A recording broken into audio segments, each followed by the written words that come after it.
मैं सबसे पहले तो जय भगवान जी ने जो बात कही उसका जवाब जरूर देना चाहूंगा कि जय भगवान जी घर में बैठ के ले लीजिए उसे तो पल्ला बारा एक ऐसा बारा है जिसमें दिल्ली और हरियाणा का संगम है। और जब भी हमने जरूरत पड़ी हम सब ने आपने मिलकर गुहार लगाई, तो जो हमारे बारे के दूसरे गांव हैं वो जो सीमा के पार हरियाणा में है, उन्होंने भी इस मुहिम में हमारा हमेशा समर्थन और सहयोग करा। तो ये खुशी की बात है। और रही बात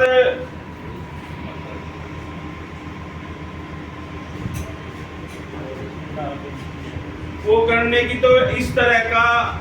आपका विचार हो सकता है। हमारे तो मन में सबसे पहले अगर पूरी 360 में कोई आवा तो पल्ला बार है आवा याद, और शुरुआत भी आज यहीं से कर रहे हैं। तो इसलिए इन चीजों को निकाल के आज जरूरत है इस दिल्ली के गांव को बचाने की, देश के गांव को बचाने की, गांव देहात के वर्चस्व को बचाने की, अपना जो खा पंचायतों का जो संस्कृति कल्चर परंपराएं हैं उनको बचाने की जरूरत है। और हम सब ने मिलके आज से लगभग 1 साल पहले जो मुहिम छेड़ी थी, उससे पहले दिल्ली की कोई भी राजनीतिक पार्टी हो, शासन हो, प्रशासन हो, किसी के कानों पे जू नहीं रेंग थी गांव देहात के बारे में। लेकिन जब आप लोगों ने अपनी ताकत दिखाई और लगातार 20 दिन के अंदर 3 बड़ी महापंचायत करी, यही आ रहे हैं, उसी का असर हुआ कि जो 11 सूत्री मांगे हम लेके चले थे, उसमें से 4 मांगे तो तुरंत सरकार ने मान ली और बाकी पे भी समय मांगा था। और वो समय इतना ज्यादा हो गया, चाहे बीच में इलेक्शन आ गए हो, चाहे समय मौसम की मार हो, तो अब हम सबकी विचार विमर्श हुआ, सबका ये सलाह मशवरा बना कि अब एक बार से फिर सरकार पे दबाव बनाने की जरूरत है, क्योंकि इधर हरियाणा में भी इलेक्शन है, इधर दिल्ली में भी इलेक्शन है। और ये पार्टियां, ये सरकारें वोटों की राजनीति से ज्यादा प्रेरित है, वो इलेक्शन की भाषा ज्यादा जानते हैं। तो अब समय अनुकूल है कि हम लोग जो आवाज हमने उठाई मिलकर, जो मुद्दे हमारे अधूरे रह गए, उनको पूरा कराने में जी जान लड़ाएं। तो इसी संदर्भ में आने वाली 15 सितंबर को सुबह 11 बजे जंतर मंतर पर एक महापंचायत रखी है। प्रधान जी आप बैठो, छोड़ दो इन्हें, ये बैठो। आने वाली 15 सितंबर को सुबह 11 बजे जंतर मंतर पर एक महापंचायत का आयोजन किया है। और पहले भी पल्ला बारा की प्रमुखता से उस पूरे आंदोलन में भूमिका रही, लेकिन आज जय भगवान जी ने बात कह के और उस बात को बल दे दिया कि अब मेरी आपसे ज्यादा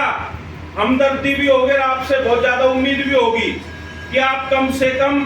4 बस इस बार ऐसे भर के लेके आओ, ताकि ये गांव देहात का वर्चस्व हम बचा सके।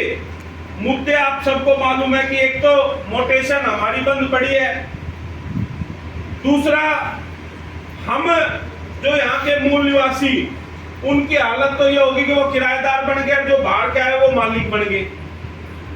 सरकारों का रवैया इस तरीके से रहा है कि कौड़ियों के भाव तो जमीन ले ली और शहरीकरण के नाम पे गांव को स्लम बना दिया गया। तो आज चाहे वो 74 20 सूत्री के तहत गरीब भाइयों के अधिकार की बात हो, चाहे जिनकी जमीन गई उनके मुआवजे की बात हो, सर्कल रेट बढ़वाने की बात हो, चाहे अल्टरनेटिव प्लॉट की बात हो, जो जमीन सरकार ने हमारी कौड़ियों के भाव ली, उसके बदले वैकल्पिक प्लॉट का प्रावधान किया गया था।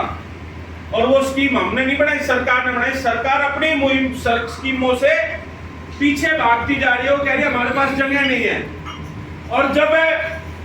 वहां पे रोहनी में या द्वारका में किसी बड़े बिल्डर को देना हो तो जगह मिल जाती है इनको। वो बिल्डर 18 करोड़ के फ्लैट बेच रहे हैं, लेकिन गांव वालों के लिए जमीन नहीं मिलती। तो आज इस मुहिम को तेज करने की जरूरत है और सबसे ज्यादा उम्मीद प्रधान जी से और आप सब से है कि यहां से ज्यादा लोग पहुंचे। ये किसी एक व्यक्ति का, किसी एक गांव का, किसी एक बिरादरी का मामला नहीं है, ये आप सबके अस्तित्व की बात है, गांव देहात के अस्तित्व की बात है, दिल्ली देहात को बचाने की बात है। और चाहे जितने भी गांव देहात की बात हो, उन सब की बात है, क्योंकि ये लड़ाई अगर यहाँ कामयाब होगी तो जो हमारे पड़ोसी राज्य हैं वहां भी ये थोड़े दिन में हालात हो रहे हैं, तो वहां भी हम इस आंदोलन को और तेज करेंगे ताकि हमारा जो गांव देहात का वर्चस्व है वो कहीं ना कहीं मट्टी पलित ना हो, वो कहीं ना कहीं बर्बाद ना हो। हमारी संस्कृति और परंपराएं हमें ये सिखाती है कि हम किसी का विरोध नहीं कर रहे, हम अपने हक और अधिकार मांग रहे हैं। और अपने हक और अधिकार के लिए हमारे पूर्वजों ने पहले भी लड़ाइयां लड़ी है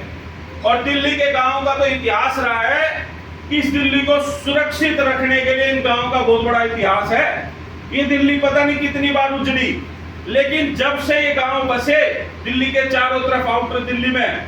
दिल्ली तो वो थी जो चार दीवारी के अंदर अंदर की थी, लेकिन जिस दिन से गांव बसे उस दिन से दिल्ली नहीं उजड़ी और उस दिन से इस दिल्ली को सुरक्षित रखने का काम इस दिल्ली के गांवों ने किया। तो हम उनके वंशज है जिन्होंने बड़ी बड़ी लड़ाइयां लड़ी है, चाहे वो पल्ला गांव हो, चाहे पालम हो, चाहे बवाना हो, चाहे नरेला हो, चाहे बुराड़ी हो, सब गांव का अपना एक इतिहास है। तो आज भी हमें अपने वर्चस्व को बचाने की बात है और दोनों सरकारों से हम ये अपील भी करते हैं कि वो हमारी मांगों को जल्द से जल्द